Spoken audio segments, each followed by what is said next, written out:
দুইটা সময় তওবা করে লাভ নাই। একটা হচ্ছে মৌতের যন্ত্রণা শুরু হয়ে গেলে, মৃত্যুর যন্ত্রণা শুরু হয়ে গেলে আগে পা থেকে শুরু হয়ে আস্তে আস্তে গলার দিকে আসে।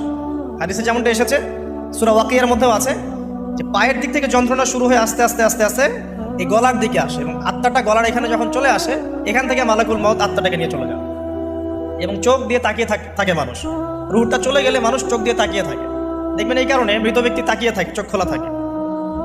এবং তখন আসমান থেকে সিঁড়ি নামিয়ে দেওয়া হয়, ওই সিঁড়িতে করে আত্মা চলে যাচ্ছে, ও তাকিয়ে দেখে যে আত্মা চলে যাচ্ছে।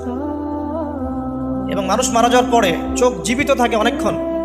মেডিকেল সায়েন্স যারা পড়েছে তাদেরকে জিজ্ঞাসা করবে, মানুষ ডেড হয়ে গেলেও চোখ দেখবেন আরও কয়েক ঘন্টা, হয়তো আরও নির্দিষ্ট একটা সময় পর্যন্ত চোখটা কিন্তু জীবিত থাকে।